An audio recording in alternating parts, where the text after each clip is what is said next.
आने वाले सीटेट के लिए ये चैप्टर बहुत ही महत्वपूर्ण है, क्योंकि लगातार पिछले 3 वर्षों से इस चैप्टर से एक प्रश्न जरूर पूछा जा रहा है मधुमक्खियों के बारे में।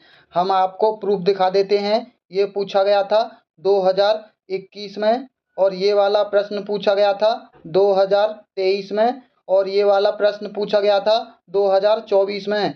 दोस्तों, ये वीडियो मात्र 1 से 2 मिनट का होगा, और लास्ट में हम आपको इस वीडियो के महत्वपूर्ण नोट्स भी देंगे। आप केवल उसका स्क्रीनशॉट ले लेना। बाकी जो भी प्रश्न इस बार एग्जाम में पूछा जाएगा उस नोट्स के बाहर नहीं आएगा। दोस्तों, ये आप देख लीजिए, ये लड़की है, ये बिहार राज्य से है, यानी मधुमक्खियों के पालन के लिए बिहार राज्य सबसे महत्वपूर्ण है। और हम आगे इसमें देख लेते हैं जो जो चीज़ महत्वपूर्ण है एग्जाम के लिए। हम पूरा पाठ नहीं पढ़ेंगे क्योंकि इससे आपका टाइम वेस्ट होगा। केवल ये चीज़ महत्वपूर्ण है कि क्या है आरटीई अधिनियम 2009, यानी यह 6 से 14 साल के सभी बच्चों को मुफ्त एवं अनिवार्य शिक्षा का अधिकार देता है। ये बहुत ही महत्वपूर्ण है। हम इसको अपने नोट्स में भी डालेंगे। अगला देख लेते हैं। इसमें जो भी चीज़ महत्वपूर्ण है केवल वही पढ़ेंगे, बाकी और कुछ पढ़ने की ज़रूरत नहीं है।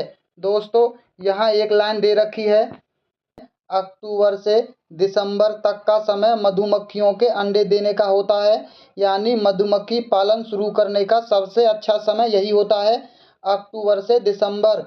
और एक चीज़ देख लीजिए, लीची के फूल मधुमक्खियों को लुभाते हैं, यानी मधुमक्खियों को लीची के फूल सबसे अच्छे लगते हैं। और आगे देख लेते हैं जो भी महत्वपूर्ण चीज़ बची है इसके अंदर। दोस्तों, ये वाली लाइनें एग्जाम के लिए बहुत ही महत्वपूर्ण हैं। हर छत्ते में एक रानी मक्खी होती है जो अंडे देती है। छत्ते में कुछ नर मक्खियाँ भी होती हैं। छत्ते में बहुत सारी काम करने वाली मक्खियाँ भी होती हैं। ये दिन भर काम करती हैं, शहद के लिए फूलों का रस ढूंढती हैं। जब किसी मक्खी को रस मिल जाता है तो वह एक तरह का नाच करती हैं, और दूसरी मक्खी को पता चल जाता है कि रस कहाँ है। वे रस से शहद बनाती हैं। छत्ता बनाने का काम भी इन्हीं का होता है, और बच्चों को पालना भी। ये ना हो तो ना छत्ता बने और ना ही शहद इकट्ठा हो। शहद के बिना छत्ते की सारी मधुमक्खियाँ भूखी रह जाती हैं। दोस्तों, सबसे महत्वपूर्ण पॉइंट है ये, नर मक्खी छत्ते के लिए कुछ भी खास नहीं होती हैं। आप इस चीज़ को विशेष करके ध्यान रख लीजिए। दोस्तों, इस पाठ में कोई भी और महत्वपूर्ण चीज़ नहीं है। आपको सिर्फ यही 2-3 चीज़ें याद रखनी हैं। बाकी अब हम प्रश्नों को देख लेते हैं। दोस्तों, ये प्रश्न पूछा गया था 2021 में। नीचे दिया गया कौन सा कथन मधुमक्खियों और छत्तों के विषय में सही नहीं है। अभी आपने सब कुछ पढ़ लिया है। अब आप देख लेते हैं, छत्ते में केवल कुछ नर मक्खियाँ होती हैं। ये आपने अभी देखा था, ये कथन बिल्कुल सही है। प्रत्येक छत्ते में एक रानी मक्खी होती है जो अंडे देती है, ये भी कथन सही है। तीसरा कथन है, नर मक्खियाँ छत्तों के लिए अत्यंत महत्वपूर्ण होती हैं। दोस्तों, आपने अभी देखा था कि नर मक्खियाँ महत्वपूर्ण नहीं होती हैं, ये कथन गलत हो गया। चौथा कथन देख लेते हैं, छत्ते में बहुत सारी काम करने वाली मक्खियाँ होती हैं, ये भी कथन सही है। अब आपको पता चल गया होगा, इसका सही जवाब ऑप्शन तीसरा है। ये प्रश्न पूछा गया था 2023 में। बिहार राज्य के लोगों के लिए निम्नलिखित में से मधुमक्खी पालन कार्यक्रम आरंभ करने के वर्ष की सर्वश्रेष्ठ अवधि चुनिए।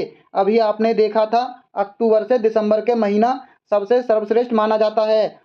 दोस्तों, ये है 2024 का प्रश्न। मधुमक्खियाँ शहद के छत्तों में रहती हैं। हर छत्ते में एक रानी मक्खी होती है जो अंडे देती है, ये कथन बिल्कुल सही है। आपने पढ़ा है, छत्ते में कुछ नर मक्खी भी होते हैं जो छत्ते के लिए श्रमिक के रूप में विशेष कार्य करते हैं। आपने अभी देखा था, नर मक्खी श्रमिक नहीं होती बल्कि मादा मक्खी श्रमिक होती हैं, और नर मक्खियाँ बिल्कुल भी महत्वपूर्ण नहीं होती हैं। छत्ते में अधिकांश मादा मक्खियाँ श्रमिक मक्खियाँ होती हैं जो दिन भर छत्ते को बनाने और बच्चों को पालने का कार्य भी करती हैं।